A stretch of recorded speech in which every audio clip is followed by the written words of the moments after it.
Hello, innovators. I'm Todd Wyant, and welcome to the Bridging the Gap podcast presented by Applied Software Great Tech Group. You're invited to join our conversation to model the future of construction innovation and the digital transformation adventure of this great industry. My guest today is Erin Volk. She's the Senior Vice President of Workforce and Community Development for the Associated General Contractors of California, which represents more than 1,000 construction companies and construction-related firms throughout California. She currently holds a seat on the AGC of America Construction Careers Taskforce as well. Welcome to the show, Erin. Hi, welcome. Happy to be here. Thanks for the invitation. Absolutely. Super excited to be having this conversation. It's been a long time coming, so I'm glad to take the time and really unpack kind of the future of workforce. Well, my path was a bit unconventional. I actually joined AGC of California 13 years ago, and that was my first, work in the industry. So I've been here ever since. And I actually discovered this position open on Craigslist back when Craigslist wasn't creepy, for job searches. And prior to that, I had been doing very different work. I was working in social justice and in the area of domestic violence, stalking, and sexual assault with college students across the country and working on Department of Justice grants. So I came from a social justice lens and also having worked with higher ed in the grant space and management space. And at the time, AGC was looking for an executive director for the Construction Education Foundation, which is our 501c3 that we operate all of our workforce development programs under. I still hold that title as well. So you can imagine saying both of those a couple times a day. It's a lot. But really, I came in because I had that experience working with youth and working with, funders and writing grants, reporting on grants. And that was a space that the foundation was looking to move into. So I had to learn everything I know about construction careers on the job. And I was lucky to have many, many amazing mentors in this industry along the way. And now I pay that forward to all the staff that works for us in the current climate of AGC. Yeah. I love that. I'm a happy accident stumbling my way into construction almost 10 years ago as well, having never even thought about construction before that. Well, and it's funny because the same things that we tell students now in terms of how to find construction careers and how valuable they were. My parents were Teamsters, and they spent my whole upbringing telling me I was going to college and I was going to have a career outside of an industry like construction. And so that's been a really valuable, perspective and experience to hold as I work now in this space of knowing exactly what kids are facing around gatekeepers and the tapes that are in their head and the misperceptions that are in their head about our industry, because I lived it. And then I found my way back anyways. So there you go. Yeah, absolutely. I think that pendulum is swinging for sure back to maybe not the other side, but there's some reason coming in of it doesn't have to be college or bust, and it's not, college is not the only path to success anymore. And the exciting thing right now, and we'll talk a lot more about this, I'm sure, is Gen Z is the opportune generation to do this with, because they are skeptical of college degree paths. They watch their Gen X, like me, parents and their millennial parents go through recessions and lose their jobs, regardless of the degrees or accolades they had, after their name. And so they're really looking at security, job security, and they are not bought into college career paths. So it's a really opportune time for us as an industry to come together and laser focus on how we get them to find their way to us. Yeah, absolutely. So I love your backstory on it and the unconventional path coming into construction. What kind of pulled you into construction from that background, and B, what were some of the learning hurdles that you had to kind of adapt to and overcome? Sure. So in the interview process, I actually had the opportunity to meet a few of the industry folks who were on the CEF board at the time.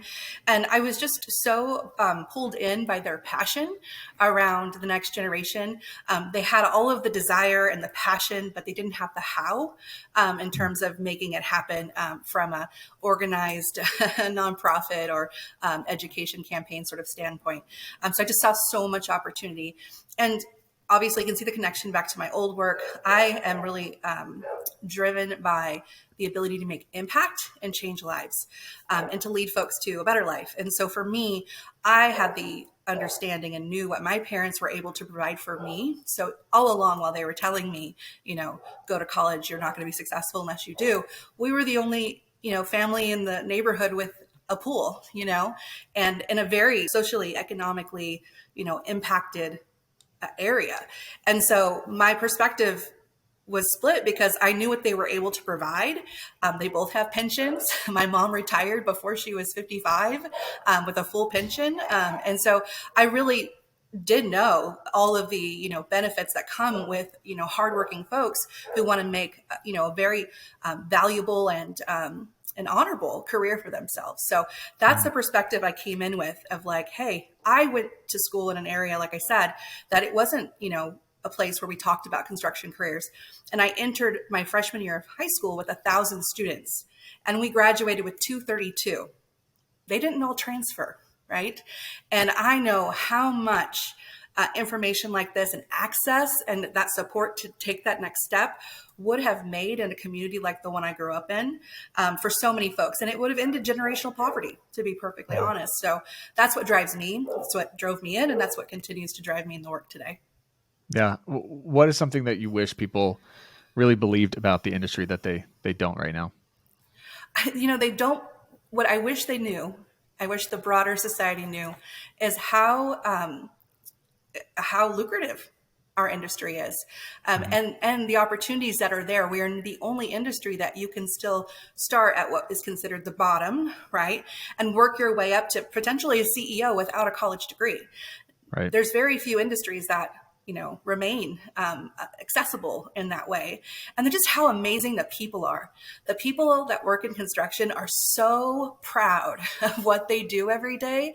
And I want to be that conduit to connect that industry who is so proud of what they do and how they do it every day, to showcase that for the youth who, honestly, Gen Z, they're looking for an employer. They're looking for a career path where they can impact something bigger than themselves.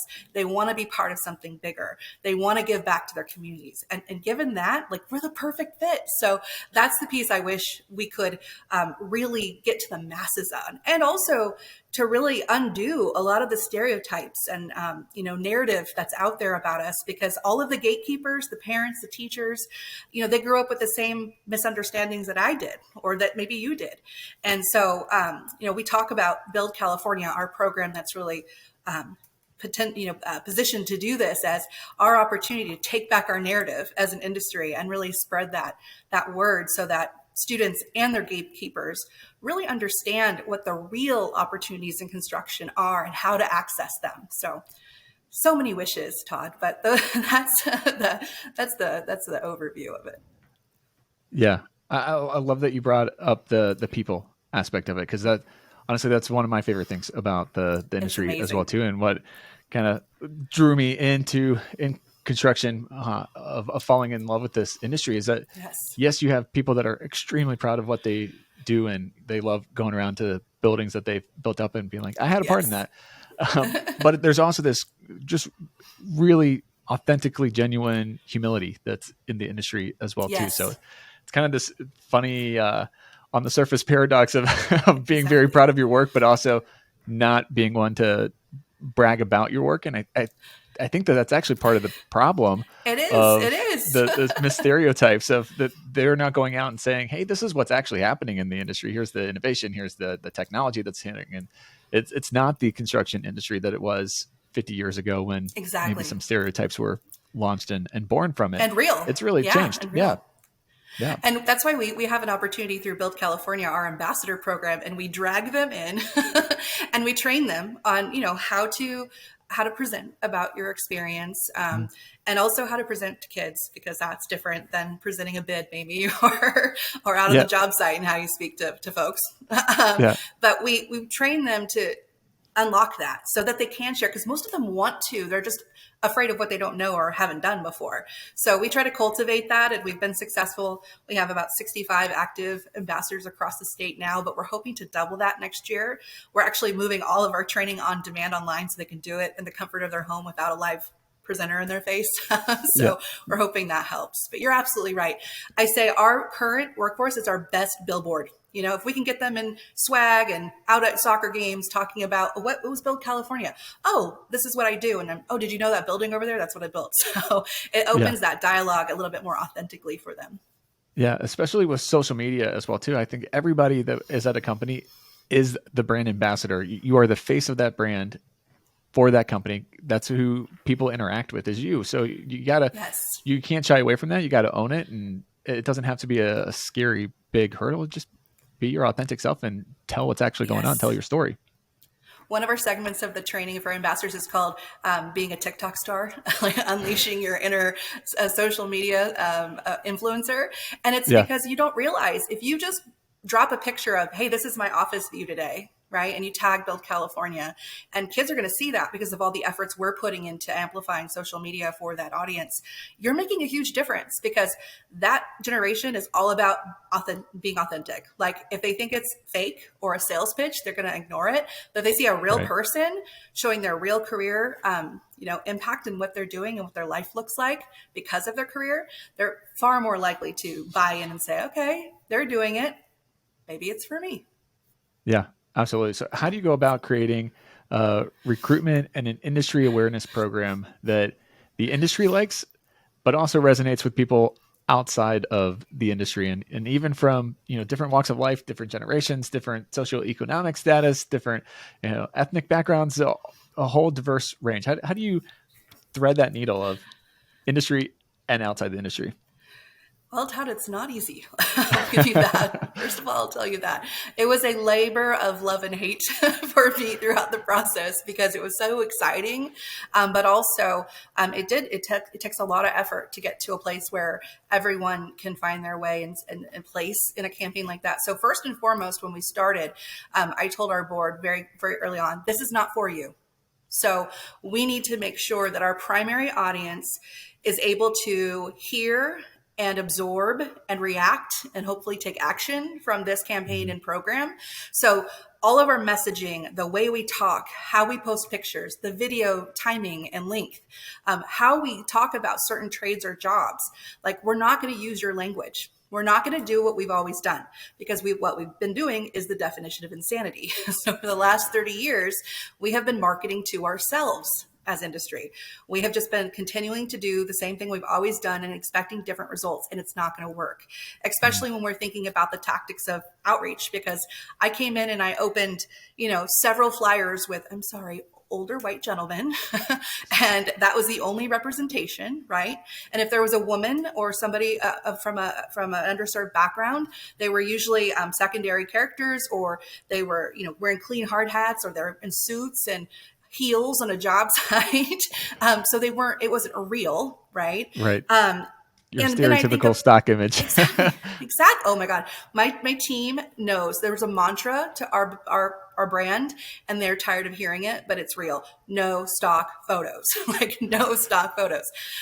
You can't. So we were intentional about all of the doing our research. How does Gen Z react to media? I mean, outside of us, marketing. Mhm. What do lifestyle brands other than ours look like? Looking at Army campaigns, because they had gotten it right. I mean, they really kicked our butts in 2010 to 12 while we were taking a back seat waiting for the economy to get better. They went Mhm. out there with the Army campaign of one, and they convinced students, like, hey, if you want a really exciting career and you want to jump out of planes, and hey, we'll pay for your education and get your parents off your back, like, come look at us, right? Their recruiting went through the roof. And at the same time, they're marketing to parents, hey, send your kids to us. We'll take care of them, and we'll also make sure they get a college degree. Okay, sign me up. So much Mhm. so, when we're doing our focus groups in like 2017, 18, we have parents actually telling us, I would rather my kid go infantry Army.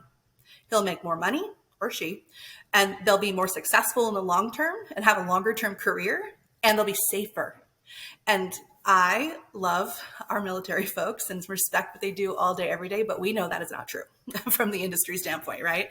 So we definitely had to get, we had to take those marketing lessons and social impact lessons and turn that lens onto construction. So we did our research on Gen Z. We did focus groups within Gen Z. We made sure that what we were putting out was culturally appropriate for the audience we were trying to bring in. So again, reflecting forward what you want to receive back. So all the images are intentional, the diversity we show is intentional, and all targeted around, for us, California's population and the gaps we know we have.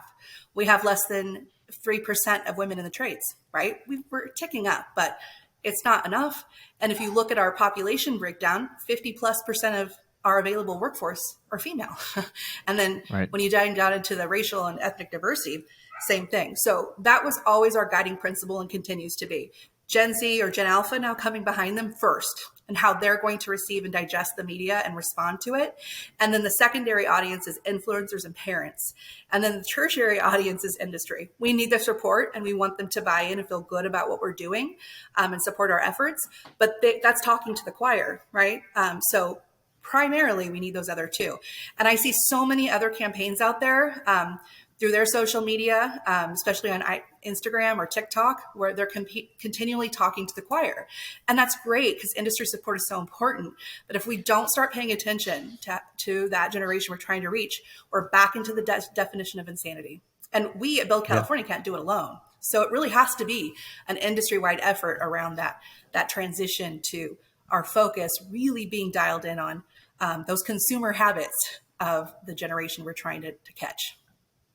Yeah, I love that because there's not enough people in the industry to solve our problem. That's why we're in the problem of the labor shortage to begin with. If there were the people in the industry, we wouldn't have this problem. So we have to go out and find new audiences. And I agree, Gen Z is ripe for the picking, if you will, to come into construction. And it's so they're changed. Already 39%. People don't realize, Todd, they're already 39% of our workforce. So we're already, we're about to miss that boat. And we already missed the millennial boat. I mean, I have contractors all the time saying, if you could just talk to those darn millennials. I'm like, those darn millennials are parents and teachers. They're 40. They're not your audience. Yeah, we're not as young as what we used to be.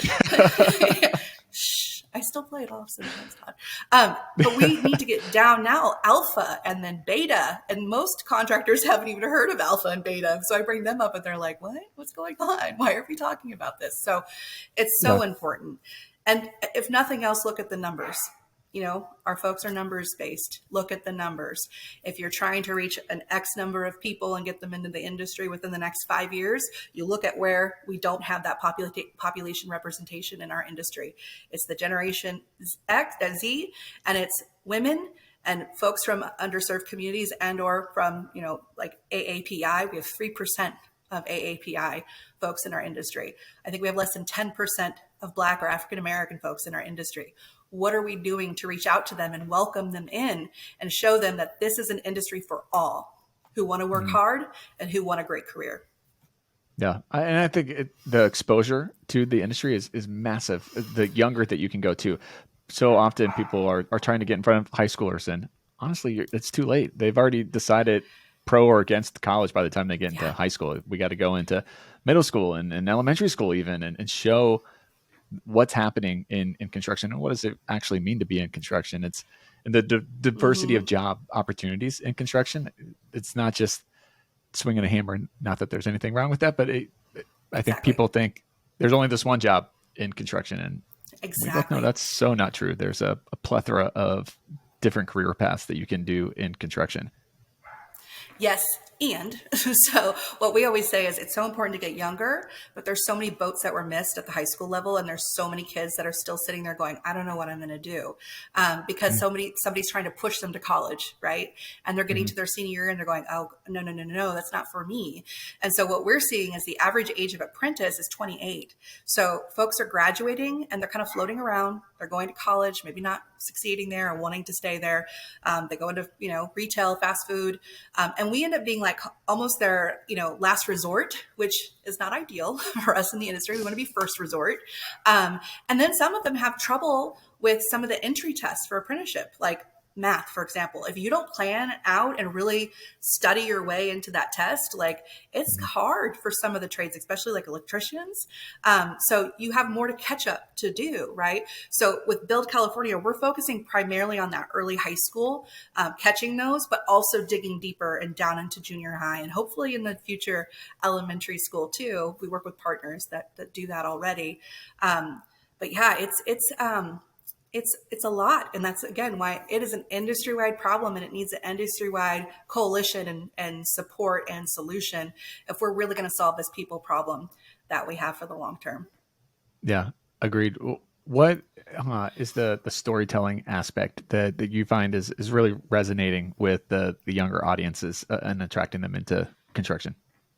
Oh, they like the money. They love when we Show me the money. like, exactly. When we show how, the first question they'll ask you at a job fair is, how much can I make? Right. So we have a lot of materials that are designed for that audience that are cool and flashy, but in the back, it has those details they need to know about the pay, an average pay.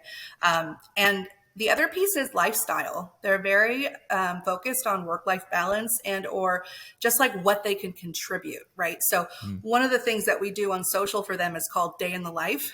So we'll actually have somebody who works in either the operations management side, to your point earlier, like this isn't just a skilled trades issue. This is across the board construction careers. We are looking at shortage. So we, take somebody who is working out in the field or in their job and have them walk through from the time they get up in the morning to what they do when they're in their career on site.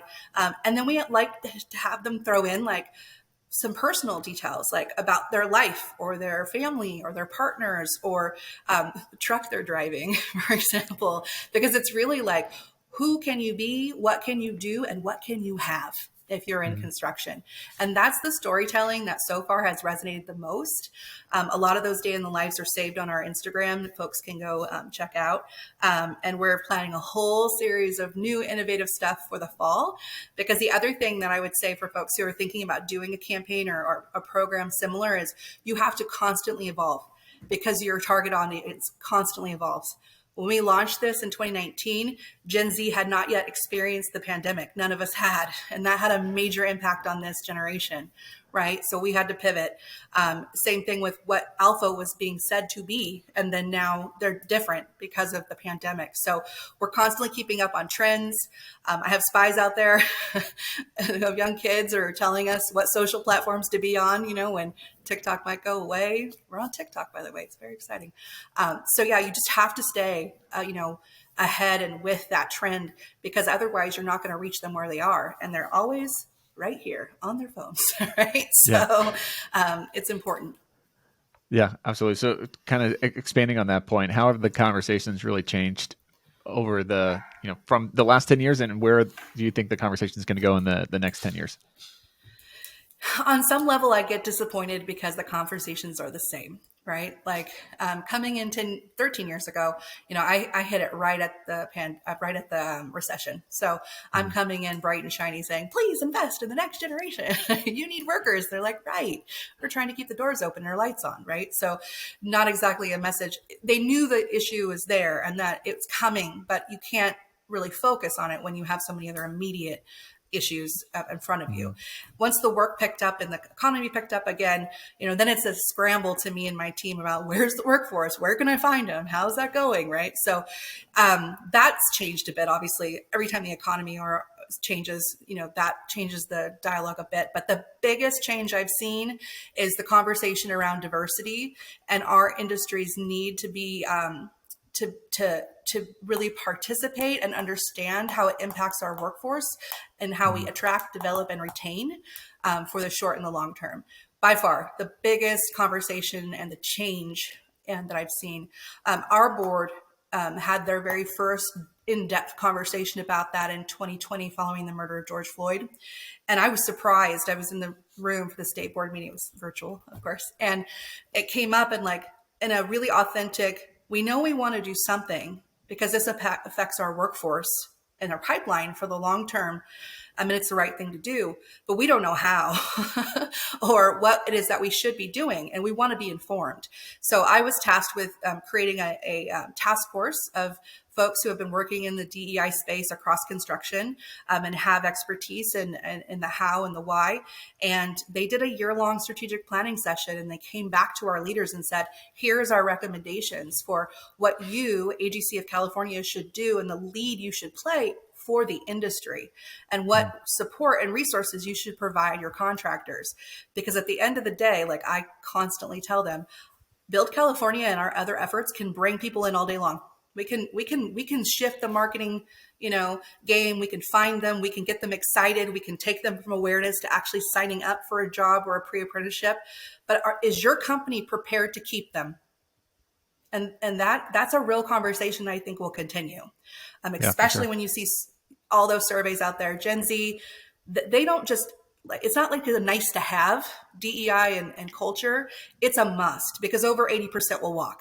If you are not, you don't have a company culture that aligns with their values in that area, they have no problem or allegiance in terms of shifting and changing gears and finding an employer who does. So regardless of what folks might consider personal politics, it's really an issue of business solvency for the long term, and how you are able to position yourself for doing the work and being able to bring in the money that the work has attached to it. So it's the future of our industry. That conversation is going to continue to evolve, and how we do it, or the why. But at the end of the day, unlocking that and staying consistent with it is going to be important for our workforce game, specifically in California. I mean, I think this varies depending on the diversity breakdown you have in your state, but especially here, it's going to be a long-term issue. And a current, I just saw an article yesterday that said a lot of companies are actually sort of waning. They picked up the DEI torch when it felt like, the thing to do in the last couple of years, but now they're losing momentum and they're not really sure where to take it or how to move forward. And so that's across industries. But so I just really, really encourage contractors to keep an eye and a pulse on this. And if they don't know how, or they're struggling with the how or the why, to reach out to folks who may be able to help. A consultant, my staff, I have a full DEI staff now at AGC of California. They're happy to help folks. But it's critical, especially here. So those are the conversations that I like to have. Yeah, absolutely. Those are good. Adding maybe a caveat to the culture aspect of it as well too. I more than agree with it, but it has to be genuine and it has to be authentic. Oh, absolutely. Culture to it too. You can't just have it, the values posted on the wall and then you do something And walk totally away. different. Which happens way more than it should. So often. We talk a lot about, it can't be just check a box culture, right? Like it can't just be a flyer up on your wall in the break room. It can't. And also, like, we talk about the success rate, over 65% of Gen Z will gravitate to your company if you have racially ethnic diverse marketing materials. That was Tala, I think, survey last year. But if you only do that and you get them in, they're going to be like, what? What happened? I thought I was it's going to do way more harm. Not. Exactly. It has to be, and it has to be right for your company. That's the other thing. Like, don't do it just to do it because you think that it's going to attract more workforce. But at the end of the day, it's just not in line with where you're going as a company. But it is something that I would say to consider as part of what you need to value moving forward. Yeah. So as a whole, what is the industry? What are they getting right, and what are they getting wrong when it comes to attracting a more diverse workforce? I think they're getting right the understanding that, around the math, like most folks understand, especially in California, that there are numbers to be had, and they're in specific communities that we don't currently have. Right? Mm-hmm. Have in our industry in large numbers. I think people are aware of that. I think the how is still, sussing out for a lot of companies. And to your point, going past the check a box, is of issue. And then back to the generational competency piece. I think there are some that have figured that out, but there are also a lot that still are recycling their recruitment efforts for generations like X and millennial and even boomer. And they haven't evolved to this generation. And also with that, like being more negative about Gen Z and what they bring to the table versus all of the wonderful assets and way of thinking and diversity of thought that they bring to our industry. You know, it's easy to complain. I mean, been there, done that as an Xer. Like what maybe is not the most, fun part of that generation. I'm constantly talking about pick up the phone, you guys. Like you can't text everybody. Like you have to pick up the phone and call people. That seems so like hard. that's right. It is. I mean, I get it, but there are some things that are easy to pick on and say, oh, well, this generation's just not for us. Well, then who is? Because they're 40% of the workforce now, and they will be almost 80 in the next 5 years. So like you don't have anything else to pick from, friends. So you're going to have to figure out how to really dive into this generation and bring out of them, the success metrics that we need to be, really solvent for the long term. Yeah. Yeah. I think it's overcoming human nature a bit of the generational divides of, yes, it's different. Every generation's different than the one that came before it, and every older generation always complains about the younger, but different doesn't mean bad. Keep an open mind. They do it differently, but you might learn something. You could learn something incredible. And the other, piece of that too is, a lot of this generational stuff could be stereotypes, another set of them, but there's research that goes into this that indicates, there are specific characteristics or behaviors that tend to kind of cross over a segment of folks. But yeah, you're completely right. It's in our nature to, complain. I'd say be good natured about it, but don't close yourself off from all of the wonderful things that generation can bring to you. If we find a way to adapt and how to get them in and how to teach them, because teaching Gen Z on the job site is very different than teaching, boomers. Mm-hmm. Yeah, for sure. So kind of that open mind philosophy is a core on innovation. That's one of the topics that we love to talk about here on Bridging the Gap. What does innovation mean to you? Oh, it just means taking something, looking at something differently and finding a solution that folks may not have thought of before to deliver an outcome that, is shared. So for me, I have a team that innovates every day, and they surprise me all the time because they think of ways to do things that I would not have and that are far more successful than how I would have done it. Right. So it's really that synergy of a group thought or even an individual thinking of how to solve a problem in a way that no one's thought of before, and really making an impact. Yeah. I think that's the beauty of empowering a team and crowdsourcing the ideas too, because the collective idea is always better than the individual, or it can go further than what the individual can. Absolutely. Well, how do people find out more information on what you're doing and connect with you? Absolutely. So you can go to www.buildcalifornia.com to learn more about Build California and our work with the audience 12 to 24. And you can also visit www.agc-ca.org, and you can reach me through there or find me on LinkedIn. I have a lot of LinkedIn followers that I like to keep in touch with. Perfect. Well, Erin, last question for you. If I could give you all power and you could snap your fingers and innovate one thing in the industry, what would you pick to innovate? Oh my gosh, that's so hard. I have so many ideas. Todd, come on. One thing. One thing. Wow. First thing that came into your mind.